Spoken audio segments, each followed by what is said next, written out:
once again I completed 10 days of my 75 days hard challenge journey। तो वही same energy के साथ हमने इस चैलेंज को फिर एक बार स्टार्ट किया और उसके 10 डेज अब कंप्लीट हो चुके हैं। तो जैसे कि आपको पता है, हमने पहली बार मतलब जब हमने वीडियोस अपलोड की थी तब 50 डेज तक हमारा ये चैलेंज कंप्लीट हुआ था। उसके बाद डे 51 पे टूटा था, तो हमने इस चैलेंज को फिर एक बार रिस्टार्ट किया था। तो उसी के बारे में मैं इस वीडियो में डिस्कस करने वाला हूँ।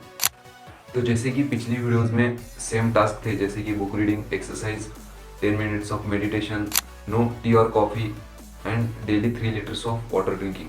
तो वही सारे टास्क इस चैलेंज में भी है। तो आप कहोगे कि ये चैलेंज तो हर कोई कर रहा है और वही सेम टास्क हम बार बार रिपीट करते जा रहे हैं। तो इस बार ये चैलेंज थोड़ा अलग है। तो पिछली बार हमने इसे ऐसे ही स्टार्ट किया था और 50 डेज तक कंप्लीट भी किया था। तो अभी जो न्यू ईयर है 2024, उसके पहले ही हमने 5-6 दिन ये चैलेंज को स्टार्ट किया था और नए साल की शुरुआत इस चैलेंज के साथ ही किया है। और टू बी ऑनेस्ट, हम इस टास्क में, इन 5 टास्क में से कोई भी टास्क मतलब मिस नहीं कर रहे।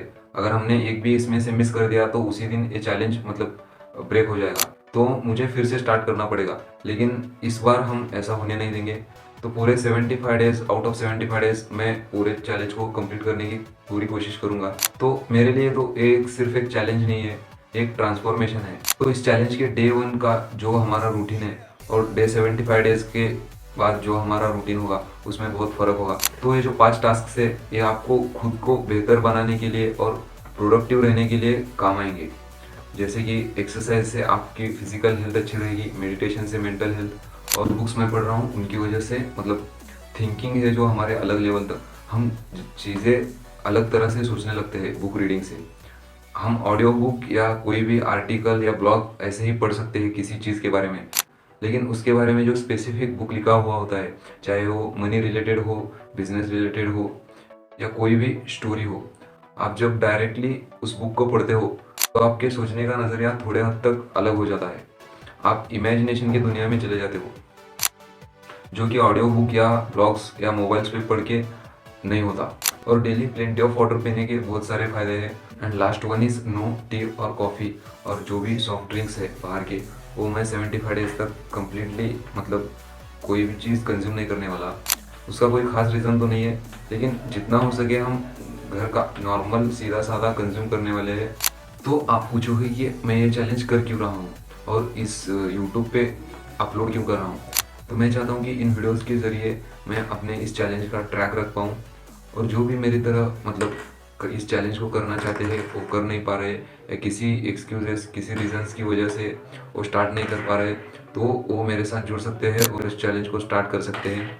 जितना चैलेंज मतलब हमें लगता है कि हमसे नहीं हो पाएगा या हार्ड है, तो वो उतना भी हार्ड नहीं है। अगर हम एक बार स्टार्ट करते हैं तो धीरे धीरे चीज़ें आसान होने लगती है। और अगर आप पहली बार स्टार्ट कर रहे हो तो 1-2 बार ये चैलेंज टूट भी सकता है, लेकिन इससे ज़्यादा कुछ फ़र्क नहीं पड़ता। हमें यहाँ पे किसी से कंपटीशन नहीं जीतना या किसी को कुछ इम्प्रूव नहीं करना, सिर्फ खुद के लिए सेल्फ इम्प्रूवमेंट जो भी है, इसमें जो भी है फ़ायदा हमारा खुद का है। हम कॉलेज या स्कूल जाते हैं, पढ़ाई करते हैं, ट्यूशन जाते हैं, वो सब बातें तो होती रहेंगी, लेकिन उसी के साथ जो भी हम मतलब ये चीज़ें कर रहे हैं, ये हमारे जो अभी जो हमारी एज है 18 to 25, तो उस एज में ये सारी एक्सरसाइज, बुक रीडिंग, ये आदतें अभी से होनी चाहिए। आगे जाके हम मतलब मुझे तो लगता है कि आगे जाके हम अभी ये सभी चीज़ें फॉलो नहीं कर रहे तो आगे जाके क्या ही करेंगे। तो यही वो एज है जहाँ पे हमें अच्छी भी आदतें लगती है और बुरी भी, लेकिन हमारे ऊपर है कि हम कौन सा, तो हमारे पास ऑप्शन है कि हम कौन सा चूज़ करें। तो ये जो टाइम और एनर्जी है वो हम अपने आप को बेहतर बनाने में लगाएं। So it's not just a challenge, it's a transformation.